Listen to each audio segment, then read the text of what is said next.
মুৎস্বামী, হ্যাঁ, মৌটুসি কর্মকার, আচ্ছা আপনি আসুন।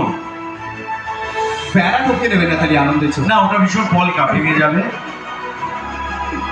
মৌটুসি কর্মকার একজন অসাধারণ উইনার এবং তোমার হাত থেকে প্রাইজেস জেতার সুযোগ। আচ্ছা এই যে উনি আসছেন সময় দুর্গা পুজো আসছে, পুজোয় তোমার তো পুরো প্যাক শিডিউল থাকে সবকিছু নিয়ে, এবারে আমার কোনো শিডিউল নেই জানো তো দুর্গাপুজোয়। আমি যেদিন থেকে জন্মেছি তার থেকে আজ অব্দি একটাই রুটিন। আমার দেশের বাড়িতে 350 বছরের দুর্গাপুজো হয়। আমি ষষ্ঠীর দিন বাড়িতে ঢুকি আর একাদশীর দুপুর বেলায় কড়াইয়ের ডাল, পোস্ত আর মুরগির মাংসকে বাড়ি থেকে বেরোয়। আর কোথাও যাই না, আমি চৌকাটা টপকাই না। দশমীর দিন শুধু মাকে দিতে যাই কার্নিভাল, বলছিলাম শিলিগুড়ি কার্নিভাল। আমাদের কাঁধে করে মাকে নিয়ে যাওয়া হয় 5.5 কিলোমিটার, দুদিকে ধানক্ষেত, মাঝখানে রাস্তা, 7টা ঠাকুর যায়, আমাদের মা সবার আগে যান। তো সেইটা আমি করি। এদিকে তাকান, সামনে ছবি উঠবে।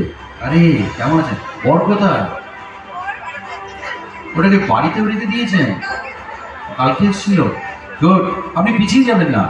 এটা তো চাই, এটা তো আমাদের কাছে ওনার ফোন নাম্বারটা আজ থেকে বলে। হ্যাঁ বলে দেবো।